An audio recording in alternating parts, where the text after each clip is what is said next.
there was just a thing about the Marine Corps that I was enamored with. And there's friendly rivalries amongst the services. And what we all know at the end is all the services are awesome. As Marines, there's this little intangible component that I felt that was the most intriguing. So I joined the Marine Corps. I fly airplanes. All flight training in the Marine Corps is with the Navy. I want to be a ground combat leader. So I had what I thought was a uniquely Marine Corps experience. And boy, did I get it.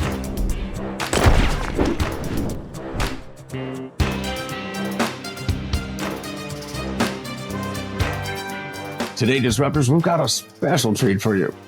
A special guest, in fact, is retired Marine Colonel David Berke, a former Top Gun instructor, an F-18 Hornet fighter pilot, and was on the ground as a forward air controller in Ramadi in 2006, working alongside Leif Bobbin and Jocko Leif. He was the only Marine to ever fly the F-22 Raptor. Today, he's a leadership coach with Echelon Front, and he's got a new book, The Need to Lead. We'll talk about his biggest career failures, the lessons he learned, and how you can apply them at home and at work. Kick the tires and light the fires. My conversation with David Berke. Dave, welcome to Point of Impact. I'm so glad to have you here.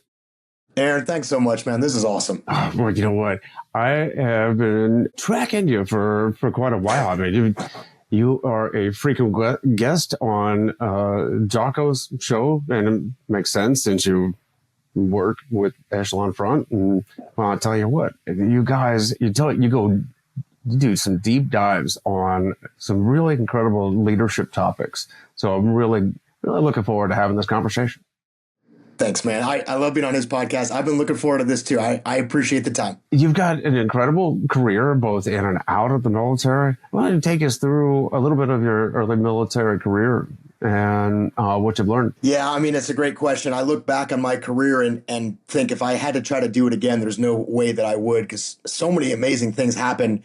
In a lot of ways were just beyond my control. A lot of good timing, a lot of good luck. But as you know, you do have to put yourself in a position to take advantage of those opportunities when they present themselves, which, you got to work to do that. And I grew up at a pretty young age. I lived near a Marine base with a bunch of fighter jets flying overhead. So early on in my life, I definitely got the bug to want to be a Marine pilot. And that was really just from where I grew up. And at some point, I started to get really serious about it.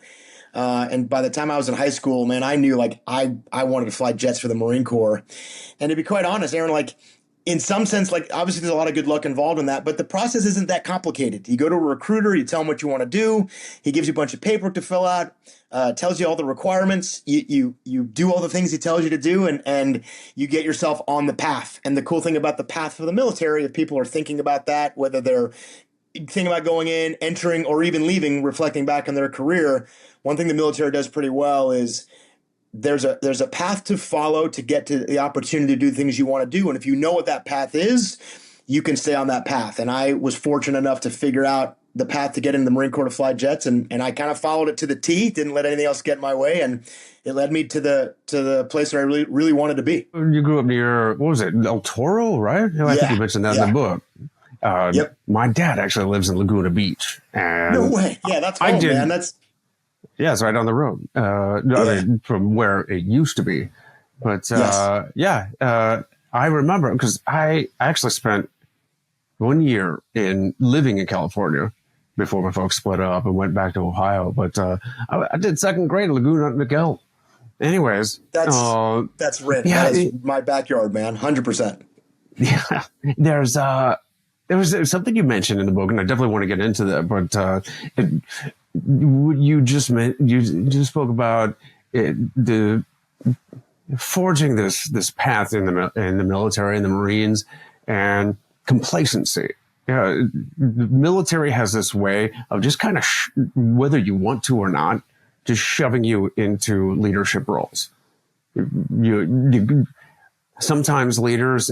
And I know, in fact, one of the episodes you and Jocko talked about this, you find that sweet spot and doing the job, you're driving, you've been a fighter jockey, right? And you're flying, hand on the stick and the rudder and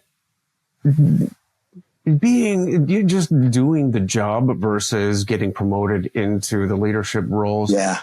How do you get comfortable avoiding complacency and constant perpetual change?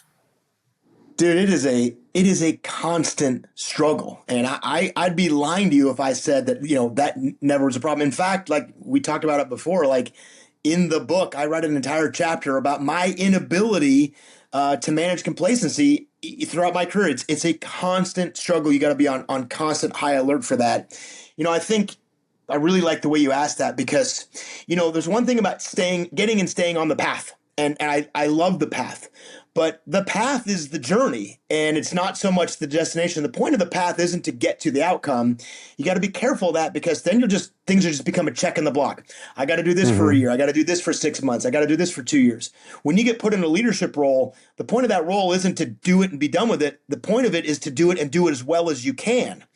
And the cool thing about the path is if you embrace what it is that you're doing, feel passionate about that, find meaning in that, more often than not, the next great opportunity will present itself.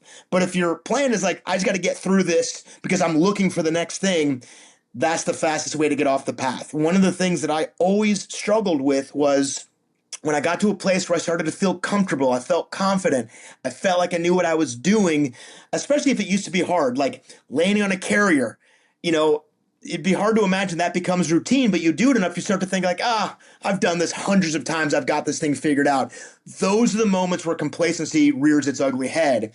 And so I really had to, and I continue to need to have to do as good a job as possible of reminding myself, if I've done it one time, I've done it 1,000 times. I cannot let myself get complacent or get so comfortable I stop putting in the effort to being successful. And the trick to that is you got to keep your ego in check and remind yourself you don't have all the answers, and you stay humble no matter how good you are or how experienced you are or how talented you are. And you take every challenge with the same attitude that you did at the very first time, which is you got to give it 100% and give it your all and not get complacent. Easier said than done. I approve that when I wrote that story in the book about how complacency has always been a challenge for me. Well, I guess we'll dive right in then. In fact, speaking of being uncomfortable, I felt uncomfortable just reading the section where you described carrier calls, and calling the ball, and I guess it was that you were trying to qualify, but not screw up so much that you weren't over adjusting correctly. Yeah. Or can you tell me a little bit about that? Just because sure, I'm man. not quite sure I followed exactly what that meant. Maybe there was a little inside baseball there, but what did the LSO tell you? Yeah, the carrier is a pretty unforgiving place, and we learn all these lessons about flying around the ship. There's a lot of rules. Probably the most important rule is don't be low. Because if you're too low at the carrier, you literally have what's called a ramp strike. You crash into the ship. And so the whole point about training for the carrier and flying around the carrier is you can't fly. There's no such thing as a perfect landing. There is no pass where you start from the beginning and go to the end, down into the wires, where you're exactly where you're supposed to be. In fact, there's always these little deviations, and you have to be making these constant corrections.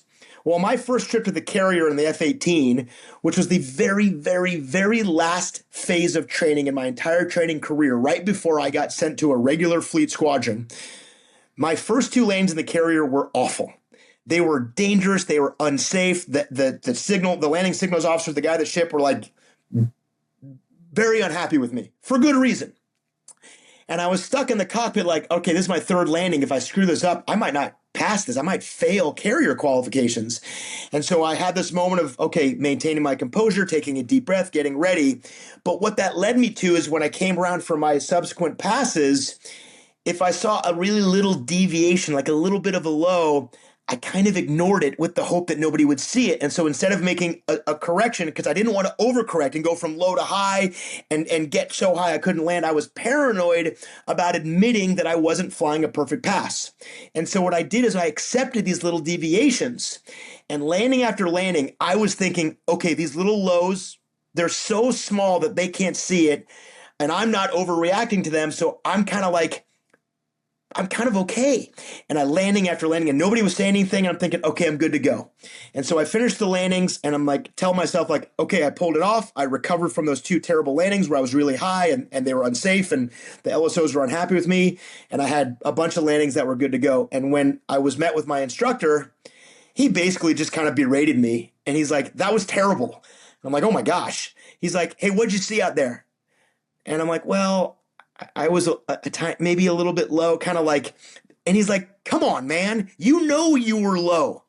And he basically taught me this lesson of like, who are you trying to kid out there? Do you think I expected you to fly a perfect landing? I didn't expect that. I expected you to just make corrections.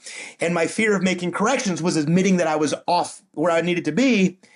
And that was infinitely worse than just saying, hey, I'm low, I'm going to correct it and move it high and just accept the corrections and the errors. I tried to hide them. And he's like, that's the most dangerous attitude you have, because sooner or later that low that you're accepting is going to get bad enough that you're going to hit the ship. And that's an unacceptable outcome. And he really, really was frustrated with me for good reason and taught me the lesson that there's no such thing as perfect. You accept your mistakes, you make corrections based on those mistakes, and you do your best to fix them. But there's no such thing as a perfect landing. There's no such thing as a perfect anything. And trying to hide that is a sin. Don't do it. Yeah, I started in the Navy, then jump ship to the Army. But, and of course, my route was very circuitous. I went from Navy cook, CS, to Army EOD. EOD, yeah.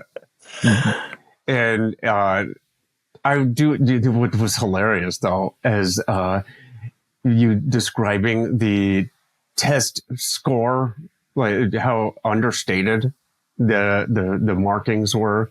Like, okay, is a pass. Yeah. Or so, it was hilarious because I remember that kind of very underwhelming descriptions of your performance. I mean, they're just it was funny. So how long did it take you to get from, just making it to the fleet, your carrier quals and becoming a full-fledged Marine pilot to Top Gun? Yeah, it's a long road. So I get commissioned in June of 94. It's April of 1995 when I'm told I'm going to flight school. So almost, a full year, not quite, from the time I become a Marine to the time I get orders to start training. It's October of 98 that I finish all my training to be a full-fledged F-18 pilot. So it's like 3+ years of all the different training. And then when I get to my squadron, my operational fleet squadron, October of 98, I end up going to Top Gun in the summer of 2001. And so, it's several years of training, several years of fleet work. So, I had a deployment under my belt. So it's a long road for that very narrow window of opportunity to go to Top Gun as a student. I'd be lying if I didn't, in the back of my mind, always wish the opportunity was there. But it's such a narrow window to be available and to be selected amongst a group of peers that all want to go to Top Gun.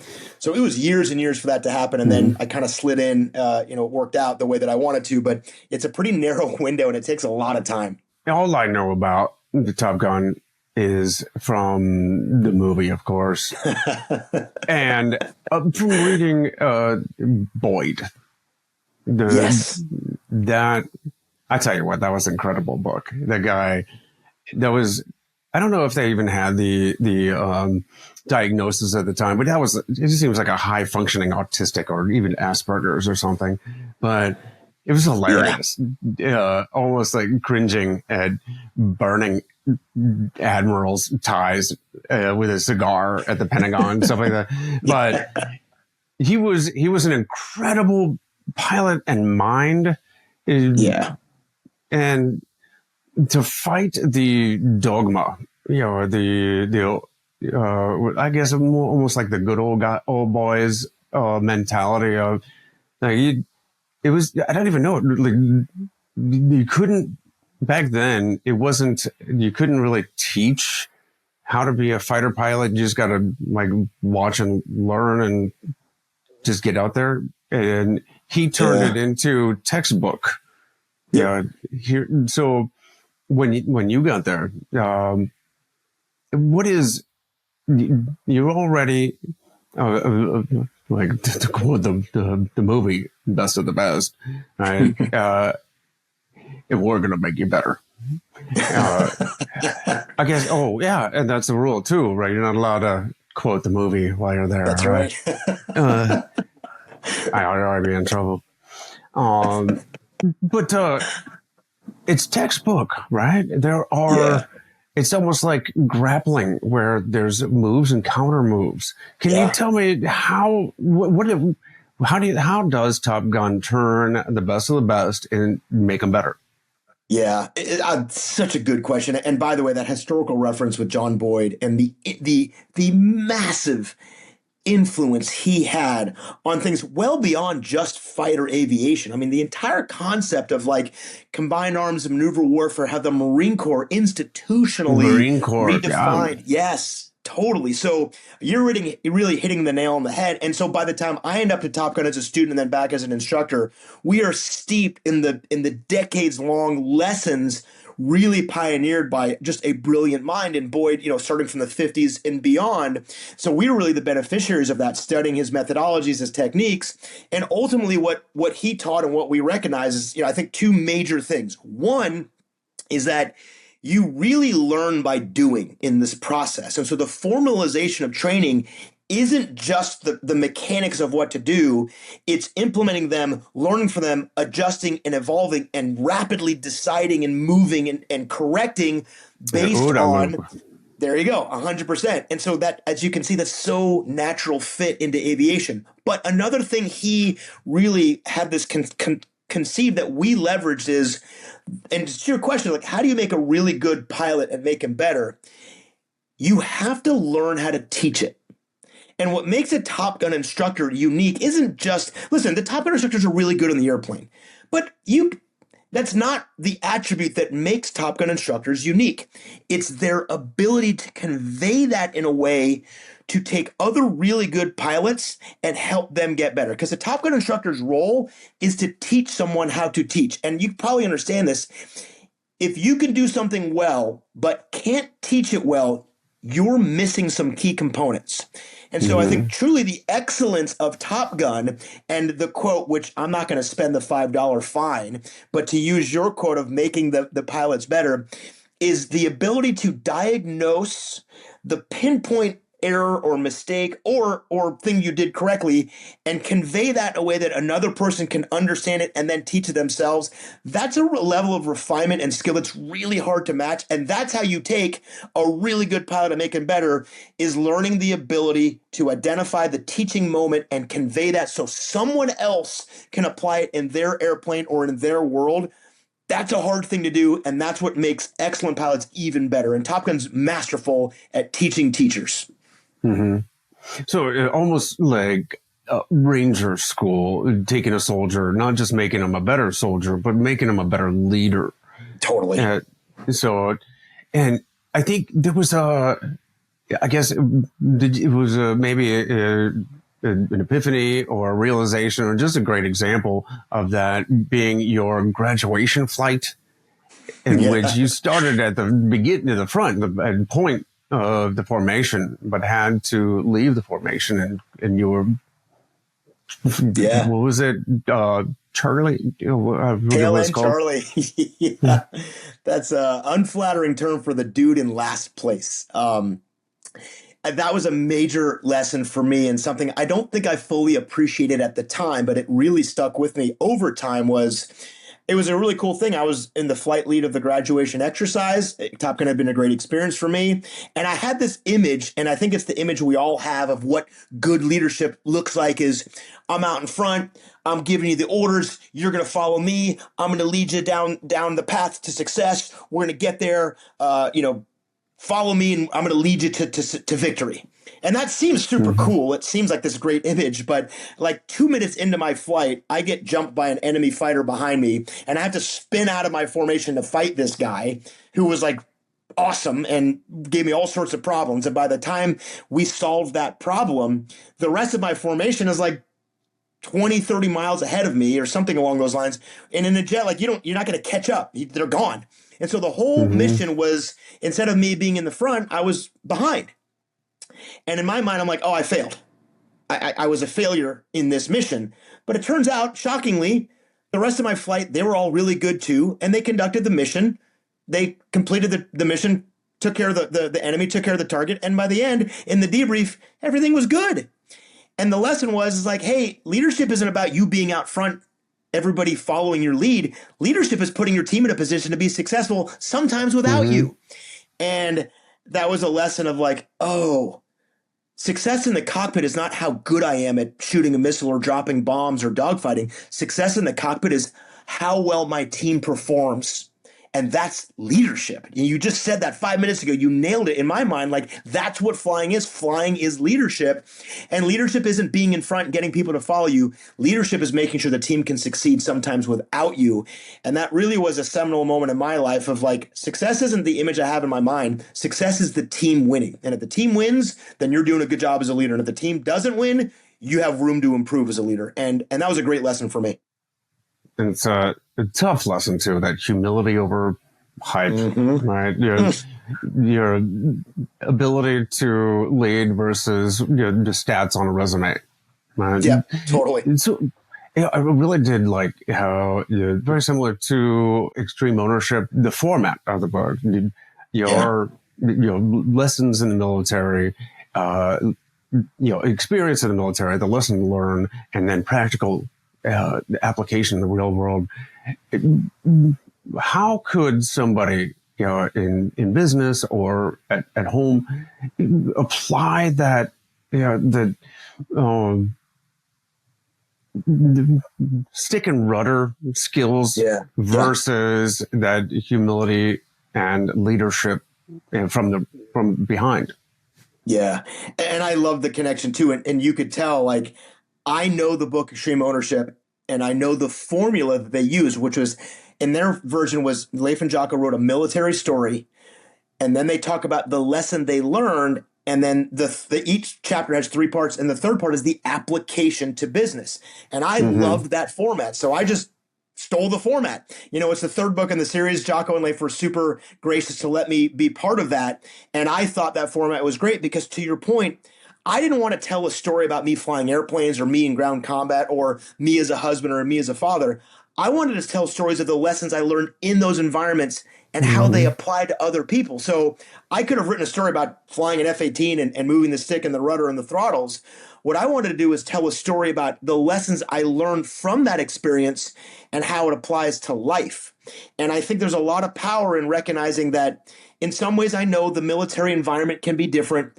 Certainly, the circumstances are often, magnified and amplified. You know that as well as anyone. But you also know, and we share this together, is leadership is leadership. The leadership in the military that makes you successful will make you successful anywhere, in home, in business, in your life. And by the way, bad leadership in the military, if you apply that in your home, you're going to struggle there too. And so ultimately, there's nothing unique about military leadership, and there's nothing unique about us as people in the military. We're just learning the same lessons that apply to everyone. It just happens to be a different environment. So my goal with the book was to talk about the environment that I learned it, reveal the lesson, and then make an application to real life, whether that was with my family or whether a company we're working with, and have it be relatable. So instead of it being a story about flying an airplane, it's a story about the lesson Dave learned in an airplane and how it applies to them. And I thought there was much more value in the leadership lesson than there was in the story itself. And that was super important to me. And I learned that from Leif and Jocko and Extreme Ownership. Which came first, your ground experience or the F-22 transition from the Hornet to the F-22? I was a ground FAC in Ramadi with Leif and Jocko before the F-22. So I'd gone to Top Gun as instructor. I'm at Top Gun. I'm flying F-18s and F-16s. I'm like, oh, this is the coolest thing ever. I've flown 2 fighters, 2 of the coolest fighters around. I went straight from Top Gun as the senior instructor at Top Gun, basically to Ramadi with Leif and Jocko. I ended up flying the Raptor like 18 months after I came back. So that wasn't even in my thoughts that I would be flying F-22s while I was in Iraq. What was the decision-making process or the opportunity from Top Gun and being in the air to being a FAC and going to the ground? I'm glad you're not asking my wife, because she'd be like, "It's the dumbest thing you ever did." But I've told you this, Aaron, and you understand this. I'm sure is like as a little kid, and there was just a thing about the Marine Corps that I was enamored with. And, there's friendly rivalries amongst the services. And what we all know at the end is like all the services are awesome. And the Navy and the Army and your experience with both and my experience in the Marine Corps, they're all awesome and all the people are awesome. But as Marines, there's this little intangible component that I felt that I loved the Marine Corps. It was just a portion to me that was the most intriguing. And what I loved about the Marine Corps was there was this unique ethos in the Marine Corps that every Marine is a rifleman. And I really liked that. Now, don't get me wrong. I wanted to be a pilot. I wanted to fly. But the only thing that was subordinate to was the idea of wanting to be a Marine. So I joined the Marine Corps. I fly airplanes. All flight training in the Marine Corps is with the Navy. My first 4 years in a squadron were all carrier-based, so I'm a Marine squadron in a Navy air wing. And then I did 3 years at Top Gun, which is the Navy's weapons school. And I loved every second of it. But there was this little nagging thing in my mind is before I get out of the Marine Corps, I felt like I had to do this uniquely Marine Corps thing. And the one thing the Marine Corps does to validate that ethos amongst its pilots is they let their pilots be forward air controllers. So I volunteered to be a forward air controller. I did not know I was going to be in downtown Ramadi in 2006 with a bunch of Navy SEALs, but I knew I wanted to leave the Marine Corps with that unique Marine experience. So I volunteered after Top Gun as an instructor. I wanted to be a forward air controller. I wanted to be a FAC. I wanted to be a ground combat leader. So I had that, what I thought was a uniquely Marine Corps experience. And boy, did I get it. I did not want to become one of those disabled veterans that just sat on the couch feeling sorry for himself. I've always loved being creative. My creative spark was in the kitchen. I loved making others happy with the food I've made. And with this business, I can share that with so many more people. Order now at eodfudge.com. I remember the Navy telling me I needed to go to different duty stations to round out my career. Yeah, like, no, I spent 4 years in Italy and I loved it. I loved it. I was cooking for awesome. A 3-star admiral, hanging on my uniform and, just becoming an Italian. Yeah. And they're like, you need to come back stateside. No. But then, of course, talking about a change in pace from, being in the sky to being on the ground, switching from cook to EOD tech. People ask me, why did you do that? Like, I have no idea. But it was like, I know you've said in the past is that there was something that drew me to that I needed to do something, maybe more Army, like more Marine, like, I needed to serve in another capacity.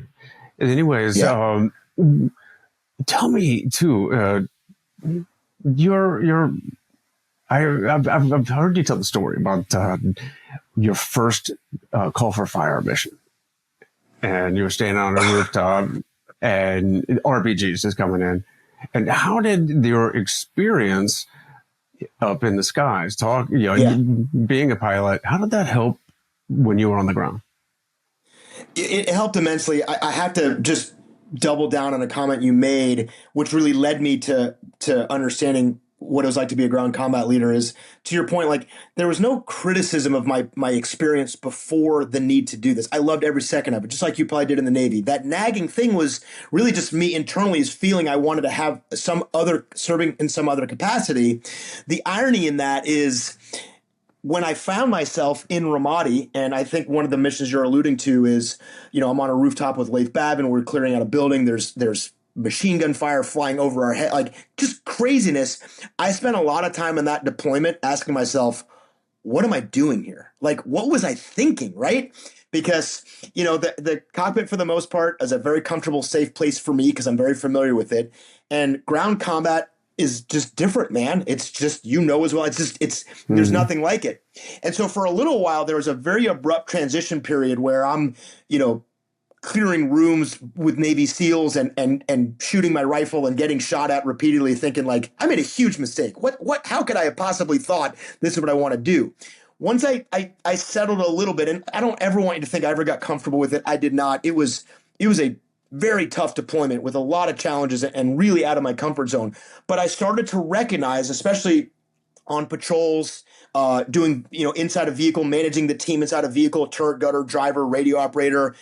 I started to recognize these patterns of the leadership lessons in the cockpit and the leadership lessons as an instructor at Top Gun, the leadership lessons with your Marines. They're all the same. And so how I related to my Marines in my vehicle, how I related to the Army patrol leader that I was supporting, how I related to Leif and Jocko as the platoon and the task unit commander for their SEALs I was working with, how I communicated with aircraft.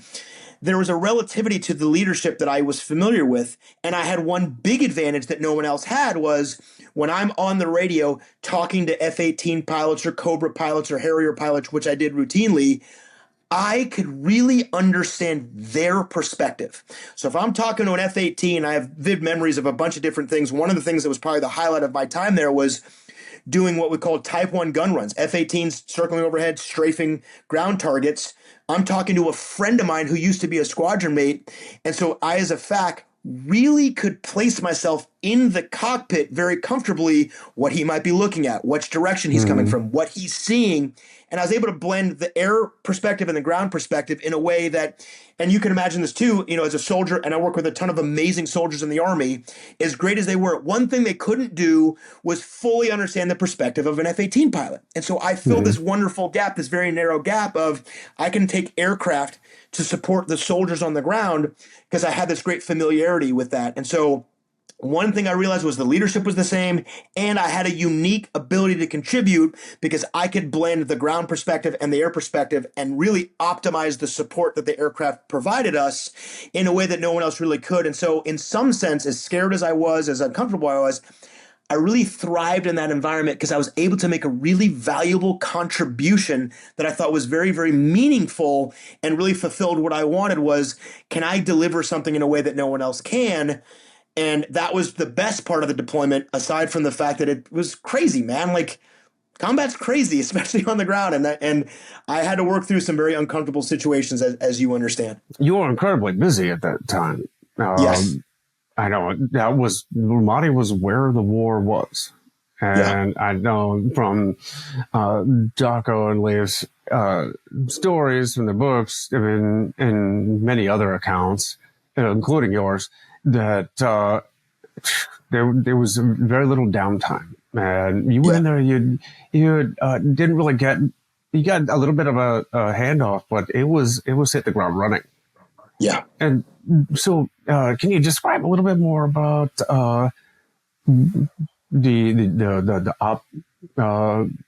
op tempo and what you faced when you first got there? Yeah, and you said it really well. It was that's where the war was. Ironically, my best friend growing up also lived in Laguna Hills, right around the corner from where you were. He had been in Ramadi for 6 months as a FAC. So I essentially replaced him. So it was my best friend, my childhood's best friend. We ended up in the Marine Corps together. We're both F-18 pilots together. He had been there, and I knew from him that's where the war was. So when I showed up, he's leaving. He's like, hey, man, good luck. And it was literally hitting the ground running because there just wasn't a lot of time for turnover. We got there, and within a couple of days of me getting there, the previous Anglico unit, the unit that I was there with, they left, rightfully so. And what I understood was the resident expertise wasn't me and my understanding of how to call in airstrikes and know what the aircraft could carry. The resident expertise was the Army Brigade, and it was at the time an Army National Guard Brigade, the 228, had been there for, 12 months or something crazy, and were hardened combat veterans. And so I was there to support them. And really what that meant was learn and follow them. And they knew what they were doing. I embedded myself in their teams, went on patrols, and I certainly brought some cool capability that was really helpful to them. But the real benefit was what they were teaching me. And I was there. One thing I did well was I kept my mouth shut, and I kept my ears and eyes open and listened and learned to what they were doing in an environment that I had no comfort and no familiarity. And what that Army National Guard unit was able to do was teach and train me in a way that I also helped with Leif and Jocko. I passed along those lessons to their SEALs, but they kept me alive because there's no manual, there was no training evolution that was going to prepare me for that. I was lucky enough to fall in on a unit that was getting ready to go home, that had a year's worth of knowledge that they gave to me, and I stole every ounce of that knowledge and used it to my benefit.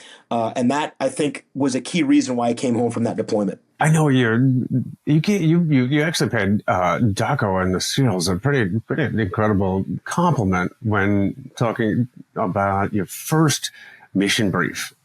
Yeah, with them, and I know as one of the top pilots, Top Gun instructors, your mission briefs are pretty solid, pretty detailed, mission oriented. You got the lingo, the shorthand, everything down, and there's little ego in the way there.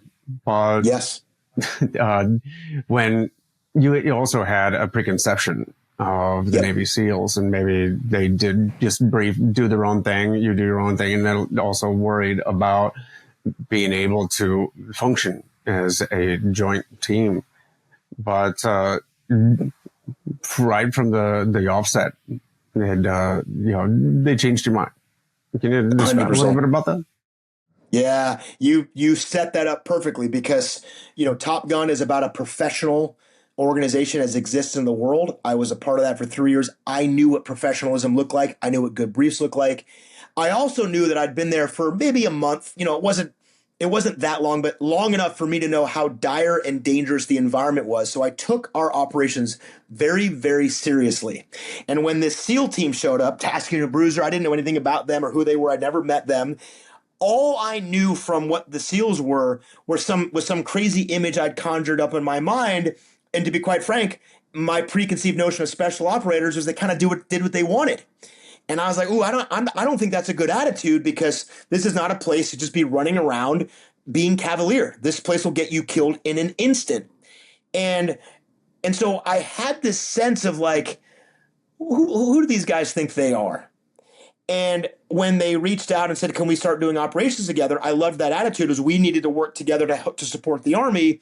What I wanted to see was, what was their attitude and mindset going to be? Were they going to take this as seriously as me? Did they understand the risks the way that I did? Or did they think like they could kind of show up and do what they wanted? Because Navy SEALs are studs, right? So like, I wanted to see what their mentality was. And my expectation is that they were a little lax and a little cavalier and a little arrogant. We'll support, I'm going to go on the first mission. And I went to the first mission brief that Jocko's SEALs conducted, and I was in awe at how professional they were. And all my preconceived notions, all my arrogance of like thinking I knew, evaporated in a moment, because Jocko had trained and Leif had trained a professional group of men who understood what was going to be required to be successful in this brutally dangerous environment. And in 5 minutes of that brief, I'm like, man, these guys are good to go. Clearly they had all the, I was never worried about their combat capacity. These guys are twice the combat capability I could ever bring. These guys are amazing. I was worried about their mentality and their mindset, because I had seen, and Aaron, you understand, I had seen some special operators be a little cavalier. And so I was painting with a very broad brush, like, oh, they must all be like that. And they weren't. Jocko's team was not. They were professionals through and through. And all my preconceived notions were dispelled. The myth was dispelled very quickly. And it turns out we had very similar attitudes, which made us work together really well. We meshed, our teams integrated and meshed very well, and did a bunch of operations with them that by rights they probably would not have normally done, because they probably had the same attitude, like, who's this guy and what kind of leader is he and what kind of team does he have?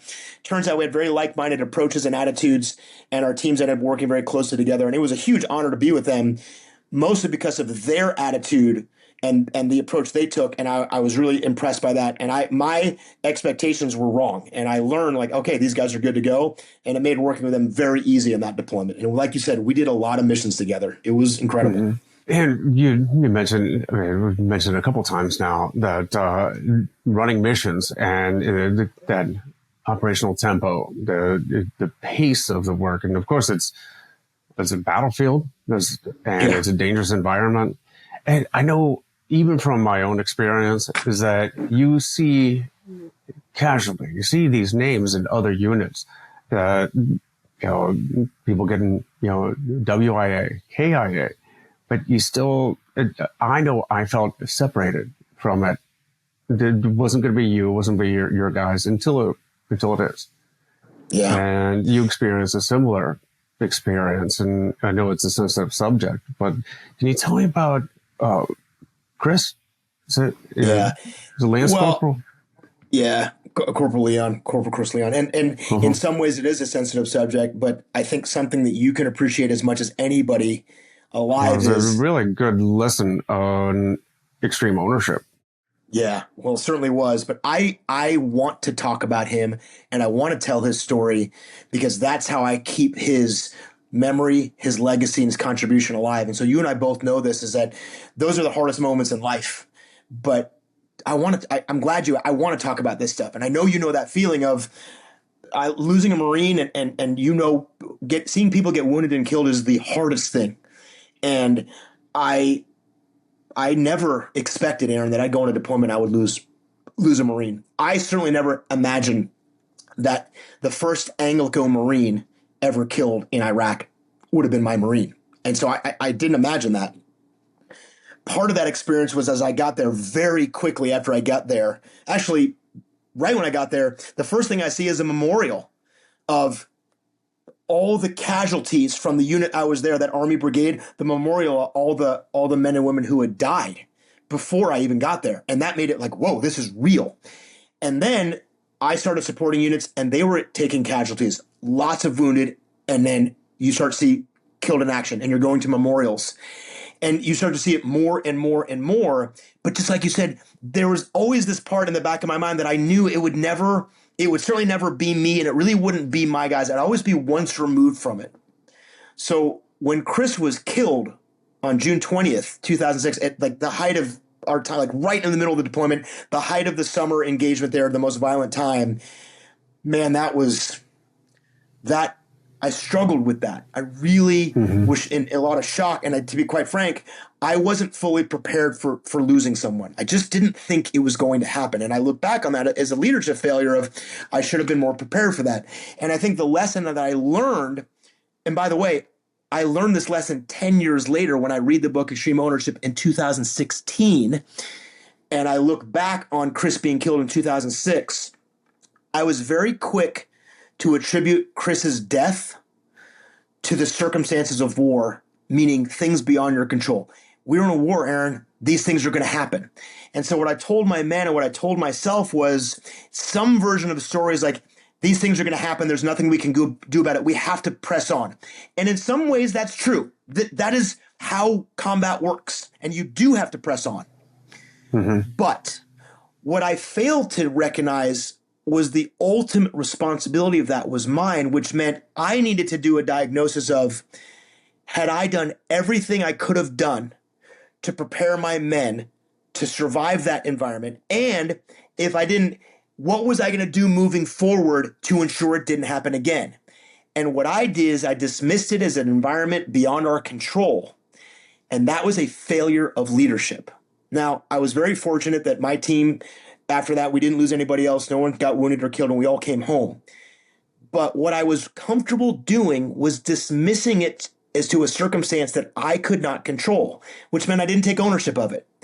And 10 years later, I read the book, and I'm like, holy cow, the most seminal event of my career was losing a Marine in combat, the worst thing that could possibly happen. And I needed to do more than I did in that situation.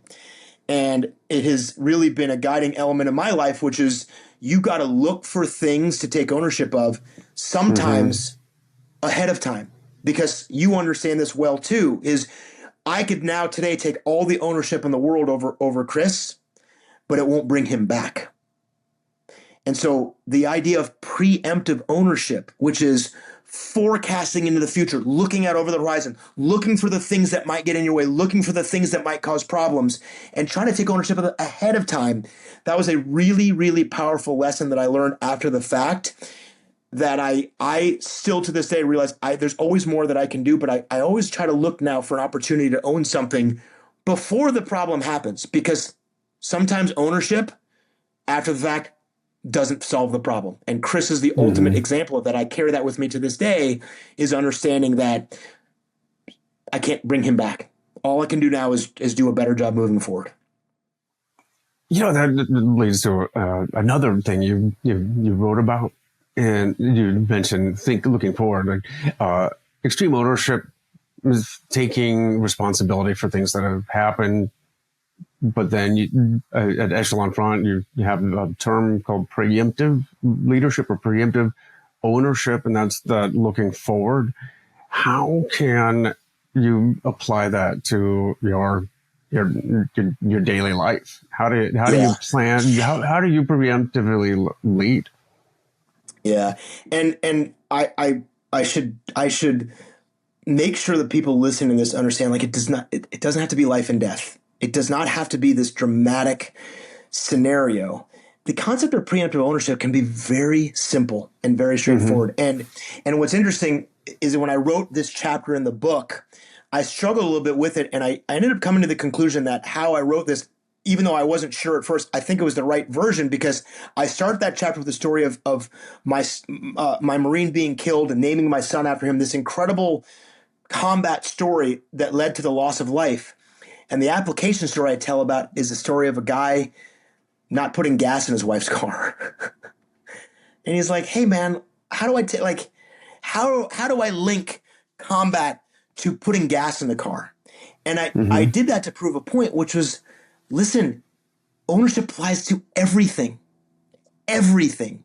And if I can look at a situation and think, hey, and there's much more to it in the book. Obviously, I'm paraphrasing. There's a longer story inside there. But if I can think, hey, if I can look at a situation and I can apply some ownership to that, I didn't run the car out of gas. It's not my fault that it's out of gas. But can I do something about that? Can I take out the trash? Can I, clean up the dishes? Can I do something, even if it's very small? If I do that, I take ownership of that. Guess what? It makes the people around me, my family, my wife, my kids, it makes their life better. So it isn't about is this your fault? It's just like, hey, what can you look around and take ownership of? And as you open your aperture and look around, you'll find all these little things that you can just take a little bit more ownership of. And if you do that, it's not more burden, it's not more frustration, it's not more effort. It's just like, oh, I can make these problems a little bit better. And all of a sudden that becomes your mentality with everything. And instead of becoming debilitating, it becomes empowering. Go, oh, hey, let's get out in front of this team. Let's think about some of the potential problems down the road. Let's try to prepare for those ahead of time. And you start taking these very small little actions ahead of time. We call that ownership. And they can prevent these massively cascading larger problems down the road, which who wants to deal with the problem once it's gone out of control in retrospect? And say, hey, combat and taking out the trash, it's the same thing. Look for problems you can solve at their lowest possible level, as early as possible. Take a little bit of extra effort, and you can make massive impact to the people you care about the most. And I really wanted to make that link. And it was a powerful lesson for me. And for this, and you read the story in the book about this guy who was like, holy cow, I never thought of it like that. And it kind of changed his whole life and impacted his marriage. It was this incredibly powerful thing because it was ownership of these very small little things. It doesn't have to be these big giant problems. Little tiny things can make a massive impact. Look for it ahead of time and solve them before they get out of control. Your life will get better. It was a great story, by the way, the anecdote about the guys in San Diego or something at a training evolution while his wife's in Wisconsin. In the snow. In the cold and snow. And, totally. and he's going golfing the next day. And she's pissed off that the car runs out of gas. He's like, that wasn't my fault. Yep. Yeah, he's like, hey, man, I didn't run the car out of the gas. How are you blaming me for this? I'm like, hey, man, nobody's blaming you for running the car out of the gas, but what's she doing right now? What are you doing right now? What could you have done? How much effort would it have taken? He's like, oh, my God, I could have taken 5 minutes and completely changed her life. And he called her at a lunch break. He was in tears. It was a very powerful thing, as small as it seemed to have massive impact. And that was the lesson. And the story is kind of funny in some ways because you're like, come on, dude. But it really reveals the power of preemptive ownership. It applies everywhere. Well, yeah, even though the smallest little things. I mean, we took the car out for a quick, I don't know what it was, but it barely used an ounce of the, fraction of the gas. But he could have filled up. He could have filled it up for her while he was out. And it's those little things you could definitely shrug off fault. All right, not my fault, not my job. And you totally get by with your day, but those little things deteriorate the big relationship. And you can take little actions everywhere, always looking for opportunity to take ownership of things, to, like you said, to preemptively look forward. What can I do to make the team, a success? When you were done with you finished your deployment, and how long after you was this transition to the F-22 Raptor? Because actually, I'm friends with the head of the Raptor program at Lockheed Martin, former general at the commanding general of the Eglin, General Merchant, but not to name drop or anything, but I did so much. Would love to hear the video of you losing your mind. Yeah. Was it Tyndall? Tyndall, that's right. Yep. And it's an incredible lesson. It definitely would paint a great picture of your leadership events. But you're a Top Gun instructor, and you know how to fly. You're an expert, and all these other guys, there are all these other pilots. They're young, but it's a totally different environment for you. And finally, I'll let you explain the situation. Yeah, this is a real fun one. Thanks a lot. Spoiler alert for anyone that wants to read the book. Every story in there was embarrassing. It's a hard story to tell because it's just a total failure of leadership. And to this point, I had built this thing up in my head. I was selected. I'm the only Marine that's ever flown the F-22. The only Marine to ever fly that airplane. I had been a Top Gun instructor. I'd done 2 carrier deployments. I'd already flown the F-16. I was a ground combat veteran. And I get to F-22 training, which ended up being about not even maybe 15 or 16 months after I got home from Ramadi. I come home from Iraq in late September, early October of 2006. And by February of 2008, I'm flying the Raptor in Tyndall. And I am in a simulator doing one of my first tactics, first F-22 employment training events, just in a simulator, just a training event, and I can't do it. I simply cannot do what I'm supposed to do. And I have just a meltdown in the cockpit, in the simulator cockpit, and I'm like, what the F is going on? What the F is wrong? And I just kind of just lose it. I could not believe I could not do these basic training intercepts. And I just have a total meltdown in the cockpit. And to his credit, my instructor, which is a relatively young captain with no combat experience, never weapons school graduate, didn't graduate from Top Gun, all this sort of stuff. And he understood what I was going through, and he kind of just let me melt down. It's like a childhood tantrum. And he's like, "Hey, sir, are you okay?" And I'm like, "I'm struggling, dude. I don't know what to do." And he's like, "I know, man. None of us understood. And it's even harder for you because you're not just learning the Raptor, you're learning Air Force. And the Navy and the Marine Corps and the Air Force are all different." And he's like, "Hey, I appreciate it." And we kind of just stopped and paused. And what I came to realize from my conversations with him, and like you said, these very young students that were just learning, just getting there, had no prior experience, was all the things that I thought were my strengths, my experience, my thousands of hours, my combat, my habits, my behaviors that led me to so much success, they didn't translate to the F-22 because the F-22 was different. And it turns out those things were all liabilities. And I couldn't just embrace that I was the one that needed to change. I wanted to force my way of doing it onto this new machine, and it simply didn't work. And what I came to realize was, obviously change is important, but change is hard. Change is hard, and I was rejecting it and resisting it, and my ego was getting in the way, and it was really affecting my ability to thrive in an environment that I was lucky to be in. And if I was going to be successful, I was going to have to change, and I just didn't want to. I was so sure that everything I'd done to that point that put me in the seat of that jet was what was going to lead me to success in the future, and I was dead wrong. And so it was just this harsh lesson. And by the way, it wasn't everybody, but my instructor watched this full-blown meltdown. I'm sure he told everybody about it because I would have done the same thing, which was, hey, this senior Marine major is like flailing big time. They appreciated that. They understood that. They were sensitive and sympathetic to that, and they helped me through that. But really, it was on my shoulders to recognize that I was the problem. I had to do things different. And I did, thank God. I was able to do that. I ended up thriving in my deployment, not by being great in the jet, but by being great at understanding how hard it was to change. And that was something that led to my success in that airplane, was being open-minded and being willing to do things differently, from that lesson of what got me here is not going to keep me going. I had to do something different. Mm-hmm. And I remember experiencing those same emotions, being a senior in being the senior guy in certain courses, and switch going from sailor to soldier, and say, okay, I'm not a private. I'm coming in from petty officer, just switching over to soldier or a sergeant. So I'm going to be going from NCO to NCO, but talking about how you say, okay, I'm just going to learn their lingo, play along, but then I'm going to do it my way. And it just didn't work. It doesn't work.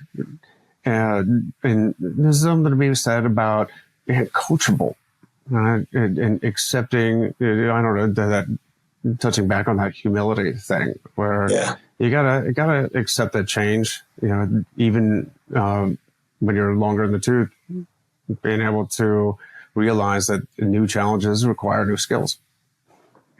So I don't think being open to change is something you should ever outgrow, right? Like, being good at something, being successful doesn't mean you should stop learning and listening. And that was a hard lesson for me, as I was very closed-minded and was not open to change. And I realized, like, don't ever outgrow that attribute of being open-minded, being willing to change. It'll serve you throughout your entire life.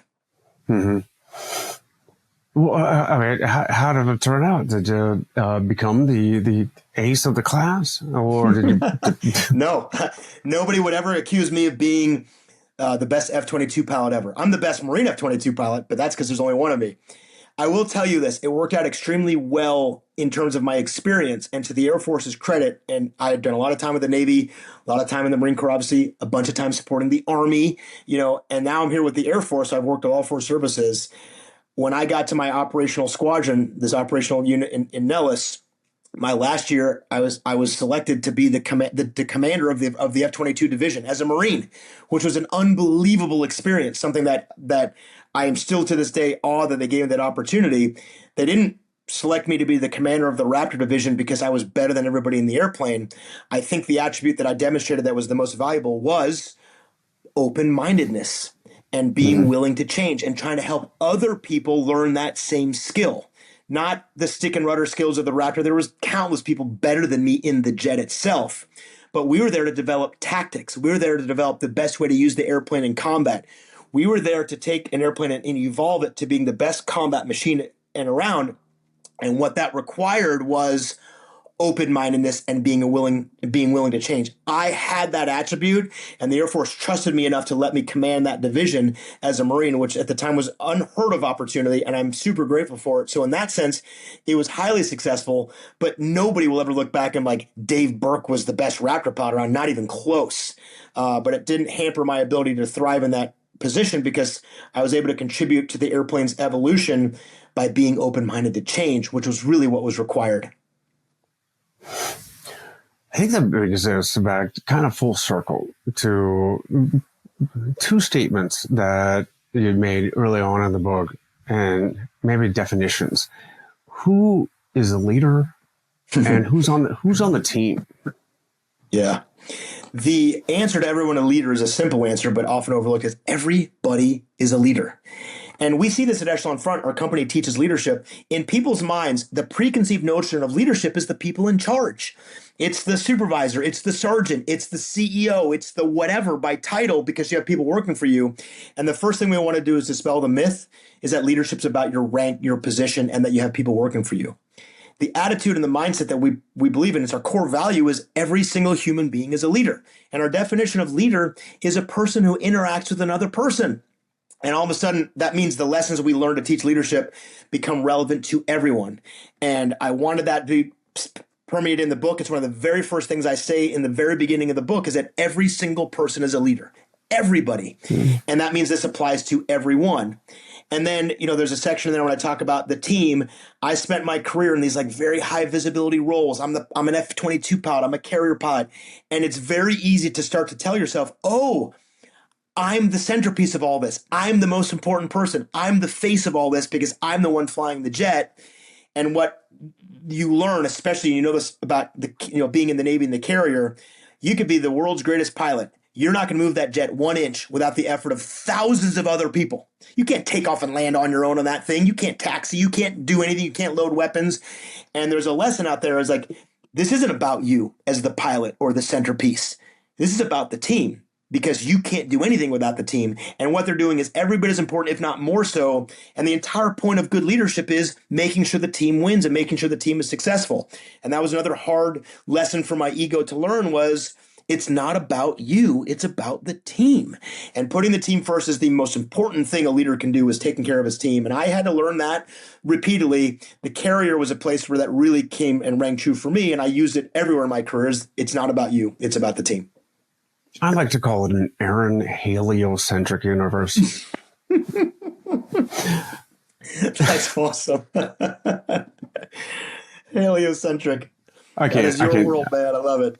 I can't tell you I made that up on the fly. It was told to me. But anyway, so when's the book come out?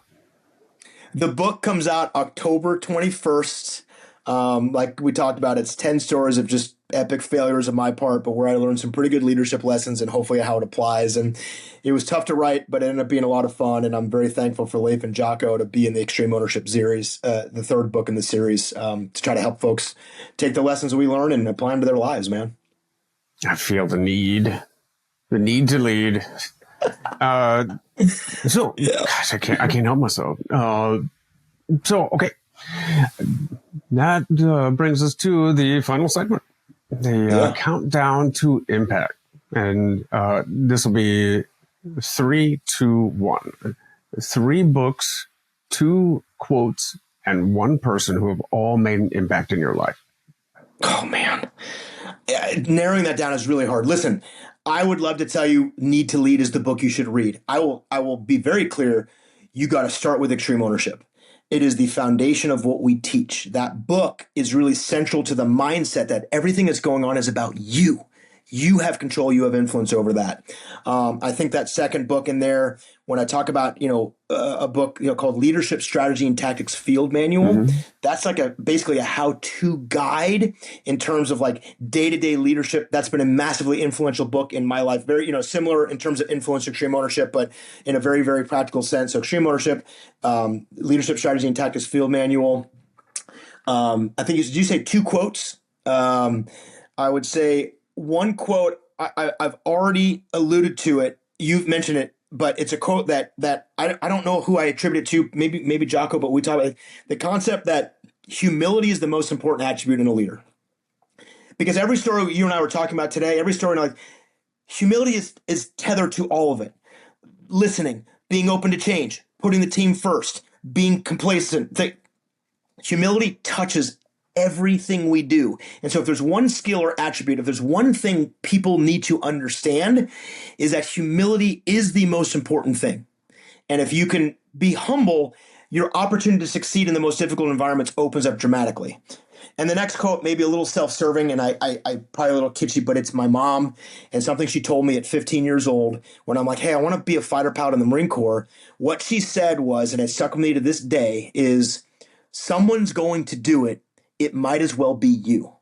And her point was, as little kids and even as adults, we look in these things and like, oh, I wish I could do that. I wish I could be this. I wish I could be that. I wish I could do these things. And what she was saying is like, you can. All the jobs that are being done out there in the world, no matter flying airplanes, driving cars, it doesn't matter. A human being is doing that. They're not like genetically made. They're just regular people, which means someone's going to do that job you're dreaming about. So if someone's going to do it, it might as well be you. And that has stuck with me in a lesson that I've carried, and I try to pass it on to everybody I can, is if you see something out there you want to do, you should go do it. Because if not, someone else is going to do it. And if someone else is going to do it, maybe change your attitude is like, you should be the one to do it. If someone's going to do it, it might as well be you. I honestly don't know if by naming the one that undermines all the others, but I would tell you that like, my life is a aggregation of countless people. And what I've learned is that from my childhood to this day, if you're looking for mentorship, it's out there. If you're looking for people to be able to influence, you don't outgrow the ability to learn from other people. And I have learned lessons from, little kid to parents and teachers and coaches to this day. I learn from my own kids sometimes. So I think the one person out there is whoever it is that you want that person to be in your life. You can get lessons and mentorship and guidance anywhere you're willing to look for it, if you're willing to look for it. And that never ends. You don't ever get to a place where you now are the mentor and the one doing the influencing. I still to this day have wonder and amazement at who I am learning things from. So I can't name that one person individually. I probably should say my mom because she's going to listen to this. But learning is out there forever if you're willing to do it. I love that. I mean, for one, the 3 books, way to be an echelon front team player. And then one person is everyone. Yeah. Pretty good one. That's a unique answer. Anyways, last 2 questions. One is, what does living a life of impact mean to you? It means to me that no matter what it is you do, it does not matter what you do, you have the opportunity and the potential to create something good from that, because there are always going to be people around you that will either benefit or suffer at the effort and the hands that you put into this. And that if you can find meaning in what you do, and I literally do not care what you do not have to be a fighter pilot to have a meaningful job and a meaningful life. You can create that input and that impact in anything you do if you recognize what you do, who you do it with, and how you do it will have reverberations and ramifications on other people. And you can help people's lives get better in literally any setting in the world. And so sometimes people struggle looking for meaning and impact. And what I say is that it's everywhere. It's everywhere. It's in your hands to recognize and to do that. And sometimes we underestimate the impact we can make by the things that we do. And there's massive impact to be had in even the smallest things. Just look for it and you can have that. I love it. And Dave, thank you so much for sharing your wisdom, your failures. And there's a lot of information to be learned from pain and from our failures, if we're willing to learn, if we're willing to pay attention and listen. Last question is, if somebody wants to get a hold of you, learn more, they want to get connect, where do they go? That's pretty easy. You can certainly go to Echelon Front or email me at dave@echelonfront.com. And then I'm probably most active on like LinkedIn and Instagram, and just my name is David R. Berke, Berke. I'm pretty good on social. I have a big enough following to hear from a bunch of people, but small enough that I will answer everybody's DMs. So if you want to talk to me about anything, just reach out to me. I'm for the most part, pretty good about it. I love hearing from people, and I'd be grateful to hear from anyone if you want to amplify this conversation. Echelon Front and Instagram are a good place for that. Awesome. We'll have your countdown to answers, your contact information, and a whole bunch more in the show notes, as they say. Well, Dave, thank you so much for sharing your time. I really appreciate it. Dude, thanks for having me on. Thank you as well for your service, your sacrifice, your wisdom, and for having this environment to bring me on, man. I'm so grateful to be here. This is awesome. Well, it's a big responsibility to live in a heliocentric universe. That's so good. Thanks, man. Take care, sir.